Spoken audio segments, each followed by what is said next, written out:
ഇറാനെതിരായ ആക്രമണത്തിൽ ഇസ്രായേലിന് ആരുടെയും സഹായം ആവശ്യമില്ലെന്ന് ബെഞ്ചമിൻ നെതന്യാഹു. ഇറാന്റെ ആണവശേഷി നിർവീര്യമാക്കാൻ തങ്ങൾ ഒറ്റയ്ക്ക് പ്രവർത്തിക്കും. അമേരിക്കൻ പ്രസിഡന്റ് ട്രംപിന്റെ ഇറാനോടുള്ള പിന്തുണയ്ക്കൽ നയമാണ് നെതന്യാഹുവിനെ ഇപ്പോൾ ഇത്തരത്തിലൊരു അഭിപ്രായത്തിലേക്ക് എത്തിച്ചിരിക്കുന്നത്. ഇസ്രായേലിനു വേണ്ടി പിന്തുണ നൽകുമെന്ന് പ്രസംഗിച്ച ട്രംപിന്റെ നിലപാടിലുണ്ടായ മാറ്റം നേതാക്കൾക്കിടയിൽ ട്രംപിനോടുള്ള ദേഷ്യവും വെറുപ്പും വർദ്ധിപ്പിച്ചിട്ടുണ്ട്. മാത്രമല്ല, അമേരിക്ക ഇസ്രായേലിനെ പിന്തുണയ്ക്കുന്ന കാര്യം പ്രസിഡന്റ് ട്രംപിന്റെ തീരുമാനമാണെന്നാണ് നെതന്യാഹു അഭിപ്രായപ്പെടുന്നത്. ഇറാനിലെ അധികാരമാറ്റം ഔദ്യോഗികമായി ഇസ്രായേൽ ലക്ഷ്യമിടുന്നില്ല. പക്ഷേ അന്തിമ ഫലം അതായിരിക്കും. അധികാരമാറ്റത്തെക്കുറിച്ച് ഇറാനിലെ ജനങ്ങൾ തന്നെ തീരുമാനമെടുക്കട്ടെ എന്നും നെതന്യാഹു പറഞ്ഞു. അതേസമയം ഇറാൻ ഇസ്രായേൽ സംഘർഷത്തിൽ അമേരിക്ക ഇടപെടണോ എന്നതിൽ 2 ആഴ്ചയ്ക്കുള്ളിൽ തീരുമാനമുണ്ടാകുമെന്ന് വൈറ്റ് ഹൌസ് അറിയിച്ചിരിക്കുകയാണ്. സൈനിക നടപടിക്ക് മുൻപ് നയതന്ത്ര ശ്രമം തുടരുമെന്ന് അമേരിക്കൻ പ്രസിഡന്റ് ഡൊണാൾഡ് ട്രംപും അറിയിച്ചിട്ടുണ്ട്. ഇറാൻ നിരുപാധികം കീഴടങ്ങണമെന്ന് കഴിഞ്ഞ ദിവസം ട്രംപ് പറഞ്ഞിരുന്നു. യുദ്ധത്തിൽ നേരിട്ട് പങ്കാളിയാകുമെന്ന സൂചനയും ട്രംപ് നൽകിയിരുന്നു.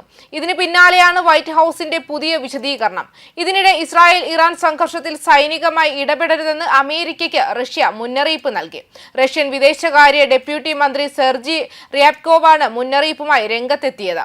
അമേരിക്ക ഇസ്രായേലിന് നേരിട്ട് സൈനിക സഹായം നൽകുമെന്ന അഭ്യൂഹങ്ങൾക്കിടെയാണ് റഷ്യയുടെ ഇടപെടലുണ്ടായത്. ഇത്തരത്തിലുള്ള ഊഹാപോഹം പ്രചരിപ്പിച്ചാൽ പോലും തങ്ങൾ അമേരിക്കയ്ക്ക് മുന്നറിയിപ്പ് നൽകും. അമേരിക്ക ഇടപെടുന്ന അവസ്ഥയുണ്ടായാൽ മുഴുവൻ സാഹചര്യത്തെയും സമൂലമായി സ്ഥിരപ്പെടുത്തുന്ന നടപടിയായിരിക്കുമെന്നും റിയാബ്കോവ് പറഞ്ഞു. സംഘർഷത്തിൽ തങ്ങൾ മധ്യസ്ഥത വഹിക്കാമെന്നും റഷ്യ അറിയിച്ചിരുന്നു. ഇരു രാജ്യങ്ങളും തമ്മിലുള്ള സംഘർഷം ശക്തമായി തുടരുകയാണ്. ഇന്നലെ ഇസ്രായേലിൽ വീണ്ടും ഇറാൻ കനത്ത മിസൈൽ ആക്രമണം നടത്തിയിരുന്നു. ടെൽ അവീവ് അടക്കം നഗരങ്ങളിൽ മിസൈൽ ആക്രമണം ഉണ്ടായി. 2 ഇടത്ത് ആശുപത്രികളിലും മിസൈൽ പതിച്ചുവെന്നും നിരവധി പേർക്ക് പരിക്കേറ്റതായും റിപ്പോർട്ടുകളുണ്ട്. ഇറാന്റെ മിസൈൽ ആക്രമണ കേന്ദ്രങ്ങൾ മിക്കതും തകർത്തുവെന്ന് കഴിഞ്ഞ ദിവസം ഇസ്രായേൽ അവകാശപ്പെട്ടിരുന്നു.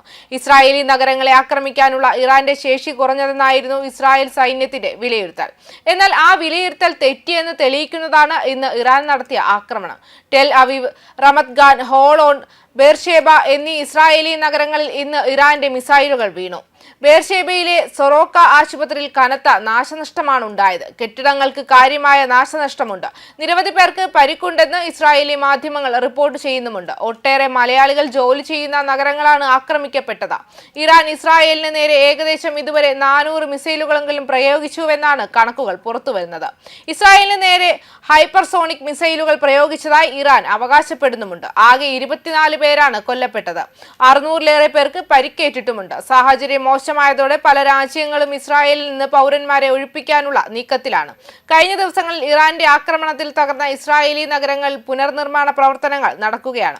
ഇതിനിടെയാണ് ഇന്നലെ കനത്ത ആക്രമണം ഉണ്ടായത്. അതേസമയം ഇറാൻ തലസ്ഥാനമായ ടെഹ്റാനിൽ ഇസ്രായേൽ കനത്ത ആക്രമണവും തുടരുകയായിരുന്നു. ഇറാനിൽ കൊല്ലപ്പെട്ടവരുടെ എണ്ണം 600 ആയി. ഇറാന്റെ ആണവ റിയാക്ടറിന് നേരെ ഇസ്രായേൽ ഇന്നലെ രാത്രി ആക്രമണം നടത്തിയിരുന്നു. അവിടുത്തെ ആണവോർജ്ജ പദ്ധതികൾ പൂർണ്ണമായി നിശ്ചലമായെന്ന് ഇസ്രായേൽ അവകാശപ്പെടുന്നുണ്ട്. ഇറാന്റെ ആയുധങ്ങൾ, ഫാക്ടറികൾ, ബാലിസ്റ്റിക് മിസൈൽ നിർമ്മാണ കേന്ദ്രങ്ങൾ എന്നിവയടക്കം ലക്ഷ്യമിട്ട് 40 യുദ്ധവിമാനങ്ങളാണ് രാത്രി മുഴുവൻ ആക്രമണം നടത്തിയത്. അതേസമയം ഇറാനെതിരെ സൈനിക ആക്രമണം നടത്തണമോ എന്ന കാര്യത്തിൽ പ്രസിഡന്റ് ഡൊണാൾഡ് ട്രംപ് അടുത്ത 2 ആഴ്ചയ്ക്കുള്ളിൽ തീരുമാനമെടുക്കുമെന്നാണ് വൈറ്റ് ഹൌസ് വ്യാഴാഴ്ച അറിയിപ്പ് നൽകിയത്. ഇസ്രായേൽ ഇറാൻ സംഘർഷത്തെ ചൊല്ലി വാഷിംഗ്ടണും ടെഹ്റാനും തമ്മിൽ വർദ്ധിച്ചുവരുന്ന സംഘർഷങ്ങൾക്കിടയിലായിരുന്നു ഈ പ്രഖ്യാപനം.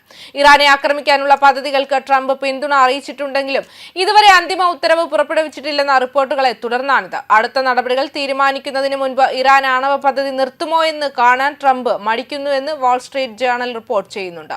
ഇറാനെ ആക്രമിക്കാൻ തീരുമാനിച്ചോ എന്ന ചോദ്യത്തിന് ട്രംപ് നേരത്തെ പറഞ്ഞു, ഞാൻ അത് ചെയ്തേക്കാം, ഞാനത് ചെയ്തില്ലായിരിക്കാം, അടുത്ത ആഴ്ച വളരെ വലുതായിരിക്കും, ഒരുപക്ഷെ 1 ആഴ്ചയിൽ താഴെയായിരിക്കുമെന്നും അദ്ദേഹം കൂട്ടിച്ചേർത്തു.